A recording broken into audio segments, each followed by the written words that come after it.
जी तो आज ये इंट्रोडक्टरी वीडियो का लास्ट पार्ट है।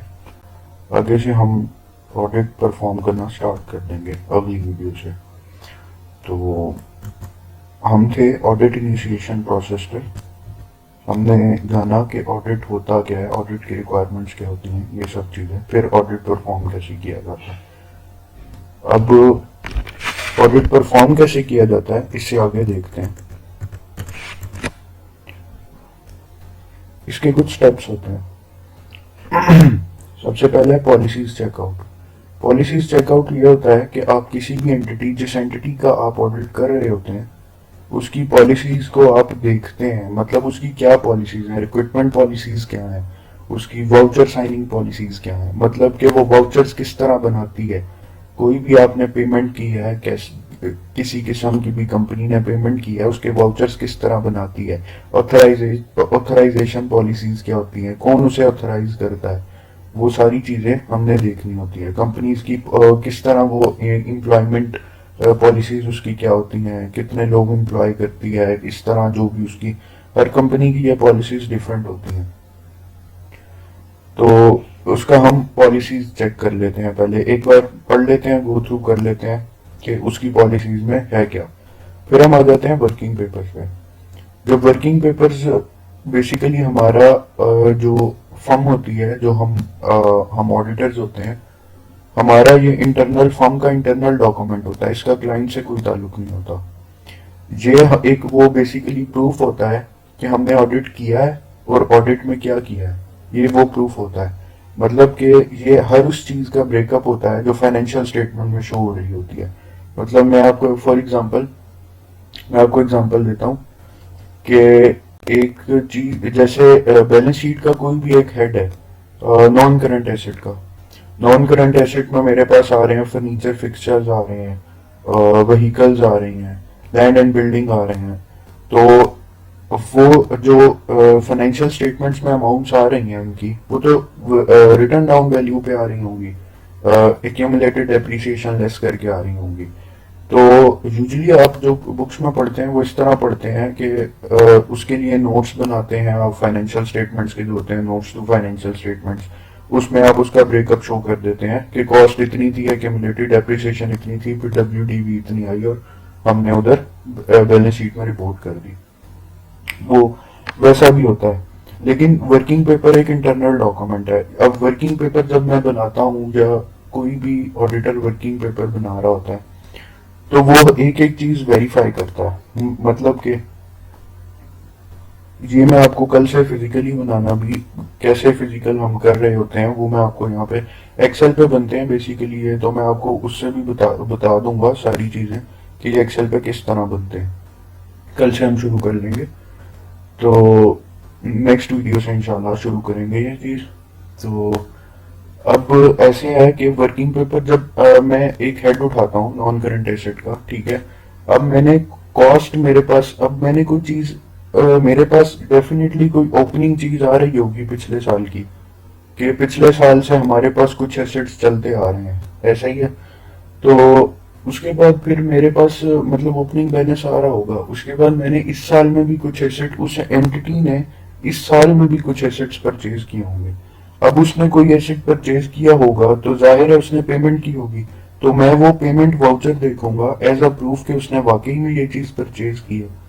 तो अगर उसने ये चीज परचेज किया, फिर मैं देखूंगा कि उसने, मैंने जो पॉलिसीज रीड की थी उसमें जो लिखा हुआ था कि वाउचर कौन सी अथॉरिटी साइन करेगी, किस साइन, वाउचर बनाने से पहले किसका अप्रूवल चाहिए, क्या वो अप्रूवल लिया हुआ है या नहीं लिया हुआ, मैं ये चीज देखूंगा। तो वो मैं अपने वर्किंग पेपर में रिपोर्ट कर दूंगा। ठीक है। ये इस तरह हर हेड का हमारा वर्किंग पेपर होता है। बैलेंस शीट के जितने भी हेड होते हैं, लाइन आइटम्स होते हैं, जितने भी लाइन आइटम्स बैलेंस शीट के होते हैं, प्रॉफिट एंड लॉस के जितने भी लाइन आइटम्स होते हैं। सिमिलरली अगर आप किसी एनजीओ का ऑडिट कर रहे हैं, उसमें ये प्रॉफिट एंड लॉस वगैरह तो नहीं होता, ये इनकम एंड एक्सपेंडिचर रिसीट्स और पेमेंट्स अकाउंट्स होते हैं। ये सारे अकाउंट्स होते हैं, इनके भी लाइन आइटम्स को आपने उधर रिपोर्ट करना होता है, वर्किंग पेपर्स में लिखना होता है। ठीक है। सिमिलरली आगे पार्ट 3 पे आते हैं। ये फर्दर वर्किंग पेपर्स जो हैं, ये आहिस्ता आहिस्ता हम अब नेक्स्ट वीडियो से स्टार्ट कर देंगे तो आपको समझ आते जाएंगे फर्दर।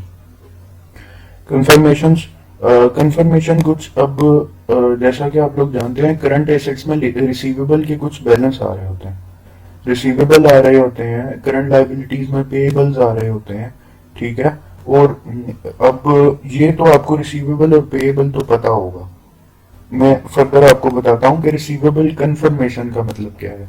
मैंने एक रिसीवेबल अपनी बैलेंस शीट में रिपोर्ट कर लिया, लेट्स से मैंने कर लिया 2 लाख से। अब वो रिसीवेबल मैं जब वेरीफाई कर रहा हूँ, डॉक्यूमेंट्स देख रहा हूँ हर तरह से, मैं अकाउंटेंट से पूछ लेता हूँ कि ये रिसीवेबल किसका है, तो वो किसी बंदे का नाम बता देता है कि ये मैंने उससे पैसे लेने हैं, मैंने उसे सेल्स की थी, ठीक है। तो अब जब ये जो रिसीवेबल होता है ना, रिसीवेबल कंफर्मेशन में वो क्लाइंट को हटा के उस बंदे से डायरेक्ट ये चीज थ्रू ईमेल पूछ लेता हूँ, मंगवा लेता हूँ रिसीवेबल कंफर्मेशन कि मैं एक ऑडिटर हूँ, मैं इस कंपनी का ऑडिट कर रहा हूँ, मैंने इसके फाइनेंशियल स्टेटमेंट्स में ये रिसीवेबल्स देखे हैं, कि आप मुझे ये चीज कंफर्म कर दें कि ये रिसीवेबल्स आपके एंड पे हैं, मतलब आपके एंड पे ये पेएबल्स में आ रहे हैं, आपने इन्हें पे करने हैं या नहीं। अगर तो वो भेज देते हैं, रिसीवेबल कंफर्मेशन यूजुअली भेज देते होते हैं, तो रिसीवेबल कंफर्मेशन वो जो भेजते हैं उस पर एक बैलेंस लिखा होता है कि इतना बैलेंस मैंने पे करना है इसको, तो हम वो उसने जो बैलेंस पे करना होता है और इसके जो बैलेंस शीट में रिपोर्ट हुआ होता है क्लाइंट के बैलेंस शीट में, हम उसको आपस में मैच कर लेते हैं। अगर तो वो दोनों बैलेंसेस आपस में मैच हो रहे होते हैं तो ठीक है, अगर नहीं मैच हो रहे होते हैं तो फिर हम उसका डिस्क्लोजर देते हैं और अपने किसी सीनियर से डिस्कस करते हैं और लाइकवाइज उसकी ट्रीटमेंट कर लेते हैं। पेएबल कंफर्मेशन भी बिल्कुल ऐसे ही होती है, वो रिसीवेबल कंफर्मेशन थी, ये पेएबल कंफर्मेशन होती है। मतलब ये कि आपने जिसे पैसे पे करने हैं वो हमारे पेएबल्स में स्टैंडिंग होते हैं, बैलेंस शीट में पेएबल्स में आ रहे होते हैं, मतलब मैं उस एंटिटी ने किसी को पैसे पे करने हैं तो मैं एज एन ऑडिटर उस जिसको पैसे पे करने हैं उससे ये चीज एज अ कंफर्मेशन कंफर्म कर लेता हूँ कि उसने हाँ आपको ये पैसे पे करने हैं या नहीं करने हैं, अगर करने हैं तो कितनी अमाउंट करनी है। जब वो कंफर्मेशन भेजता है तो उस पर ये अमाउंट लिखी होती है। फिर आती है रिलेटेड पार्टी कंफर्मेशन। ये आप लोगों को नहीं पता होगा, ये बेसिकली ये होती है कि रिलेटेड पार्टी कंफर्मेशन के कोई भी एसोसिएटेड कंपनी है, जैसे कोई एक एंटिटी है उसकी कोई एसोसिएटेड एंटिटी है, मतलब पूरे साल में उन दोनों एंटिटीज की आपस में ट्रांजैक्शंस हो रही हैं, वो दोनों आपस में एसोसिएट्स हैं, उनकी आपस में ट्रांजैक्शंस हो रही हैं। अब जो ट्रांजैक्शंस हो रही होती हैं साल के आखिर तक जितनी हो चुकी होती हैं और क्लोजिंग बैलेंस एक हमारे पास पड़ा होता है, हम उस क्लोजिंग बैलेंस को वेरीफाई करने के लिए रिलेटेड पार्टी कंफर्मेशन भेजते हैं। लाइकवाइज जैसे यही बिल्कुल उसी तरह ही भेजते हैं जैसे रिसीवेबल और पेएबल की जाती है, उसी तरह होता है। और उसके बाद हमारे पास आ जाते हैं अकाउंट्स। एंड में एक ही प्रोसीजर रह जाता है कि हमने अकाउंट्स बनाने होते हैं।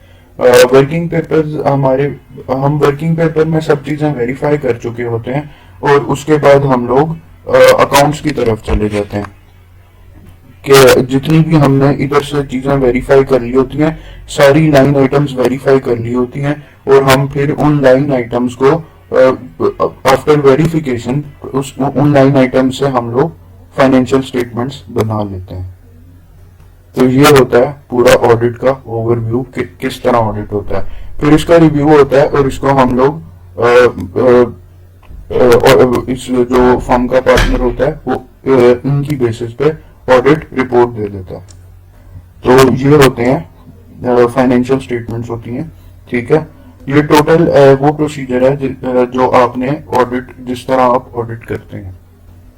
तो फर्दर इसकी आपको एक्सप्लेनेशन जब समझाऊंगा तो पता चल जाएगी।